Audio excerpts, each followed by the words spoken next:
l'after a envie, par ma voix, d'amnistier Girard et Antonetti. On repart de zéro. Feuille blanche. C'est vrai qu'entre hier soir et Amnistie ce générale. soir, ça allait vite. Amnistie générale, c'est comme ça. Hier soir, ils étaient C'est condamnés. comme quand il y a une présidentielle ou quand il y a un événement comme ça. Tu vois, Président amnistie Bribois. générale. Moi, président. Tac. Et je vais vous demander, si vous êtes d'accord, Daniel et Florent, de regarder Antonetti et Girard à partir de maintenant avec un œil neuf, un œil nouveau. Parfait. De repartir de zéro. Vous oubliez tout. Les déclarations, les doigts d'honneur, les arbitres, les choix tactiques, les compos de départ. Et puis, on va leur donner une deuxième chance. Et puis on va regarder, et puis dans quelques semaines, on refera des points réguliers sur ce qu'ils font. Vous êtes d'accord ?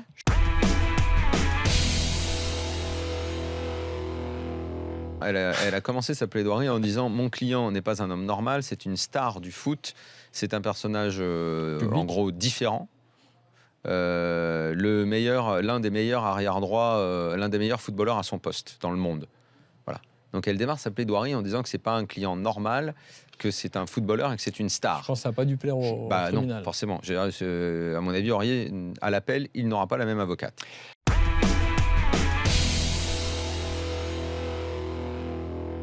Mais comme je l'ai dit souvent, vu que c'est de la technologie de pointe, ce management de ces stars-là et de ces égos, il faut tout faire bien et faire attention à tout.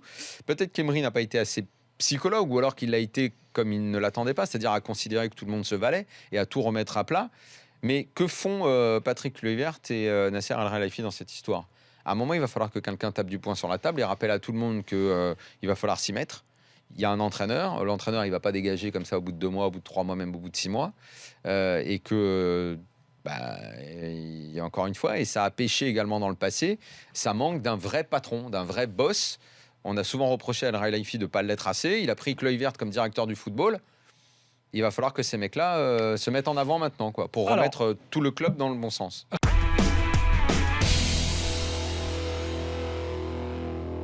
Je trouve que depuis le début de l'année, les arbitres, on leur a donné des consignes de laisser jouer. Ils laissent jouer. On leur a dit attention, on laisse plus passer les débordements physiques sur les arbitres. Ils prennent des grosses sanctions comme pour l'orienter. C'est pas Pajot, c'est... plus rentrer qu'après 10 matchs. C'est très bien, tout ça c'est parfait, il faut arrêter tout ça, il faut arrêter de discuter, il faut arrêter d'avoir ça. Mais il faut aussi arrêter d'avoir ces réactions permanentes après les matchs de la part des dirigeants. Je dis juste, laissons-les faire. Et je trouve que si tu regardes globalement et extérieurement, ce qui est mon cas, puisque je n'ai aucun affect pour aucune des équipes de Ligue 1, Jeannot. Et je dis juste que moi, ce que j'ai vu globalement, avec des erreurs effectivement, et qui peuvent être corrigées sans doute, globalement, c'était pas si mal.